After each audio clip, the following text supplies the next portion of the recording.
تو آپ نے فرمایا اگر تم صرف درود ہی پڑھو گے تو اللہ تعالیٰ تمہاری ساری دعائیں بھی قبول کر لے گا اور تمہارے گناہوں کی بھی مغفرت کر دے گا۔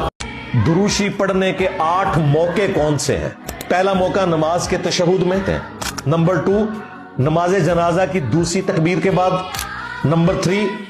قنوت وتر یا قنوت نازلہ میں دعا کے بعد، نمبر 4 اذان کے بعد اور الوسیلہ والی دعا بھی، نمبر 5 مسجد میں داخل ہوتے وقت، نمبر 6 خطبے کے آغاز میں، نمبر 7 ہر دعا کرنے سے پہلے اللہ کی حمد اور درود شریف، اور نمبر 8 قبر رسول پر حاضری کے وقت صلی اللہ علیہ وآلہ وسلم۔ نبی علیہ السلام نے فرمایا جو شخص مجھ پر 1 دفعہ درود شریف پڑھے گا اللہ تعالیٰ اس پر 10 رحمتیں نازل فرمائے گا، جو شخص مجھ پر 10 دفعہ درود شریف پڑھے گا اللہ تعالیٰ اس پر 100 دفعہ رحمتیں نازل فرمائے گا، اور جو شخص مجھ پر 100 دفعہ درود شریف پڑھے گا اللہ تعالیٰ اسے منافقت اور دوزخ کی آگ سے بری کر دے گا اور قیامت کے دن اسے شہیدوں میں اٹھائے گا۔ ترمذی کی حدیث آپ سن چکے کہ قیامت کے دن میرے سب سے زیادہ نزدیک وہ ہوگا جس نے دنیا میں سب سے زیادہ مجھ پر درود شریف پڑھا ہوگا۔ جب رسول اللہ صلی اللہ علیہ وآلہ وسلم اس بات پہ خوش ہیں کہ ان کے اہل بیت پہ بھی 7 درود شامل کیا جائے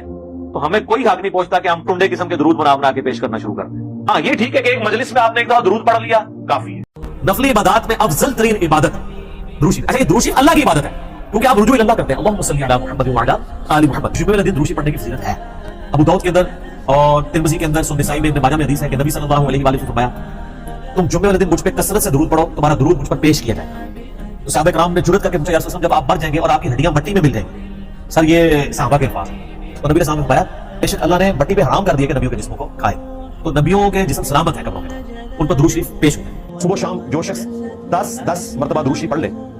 تو قیامت والے دن نبی اسلام کی شفاعت اس کے حق میں حلال ہو جائے گی، اور وہ مختصر درود شریف جو سنن نسائی میں رپورٹ ہوا اللہم صلی علی محمد وعلی آل محمد، یہ آپ علیہ السلام نے تعلیم فرمایا۔ زید بن خارجہ کو نبی علیہ السلام نے نصیحت کی تھی کہ مجھ پر درود لازم کر لو اور اپنی دعاؤں میں کہا کرو اللہم صلی علی محمد وعلی آل محمد۔ جامعہ ترمذی میں حدیث ہے قیامت والے دن میرے سب سے زیادہ نزدیک وہ شخص ہوگا جس نے دنیا میں مجھ پہ سب سے زیادہ درود شریف پڑھا ہوگا۔ آپ سے حدیث ہے جامعہ ترمذی میں صحیح سند کے ساتھ کہ نبی صلی اللہ علیہ وآلہ وسلم نے فرمایا وہ شخص کنجوس ہے جس کے سامنے میرا ذکر ہو اور مجھ پر درود نہ پڑھے، اللہم صلی علی محمد وعلی آل محمد۔ اور ترمذی میں ایک حدیث ہے وہ شخص تباہ و برباد ہو جائے جس کے سامنے میرا ذکر ہو اور مجھ پر درود شریف نہ پڑھے۔ اللہ اور اس کے فرشتے اس پیغمبر صلی اللہ علیہ وآلہ وسلم پر درود بھیجتے ہیں، مومنو تم بھی ان پر درود بھیجو اور خوب سلام بھیجا کرو۔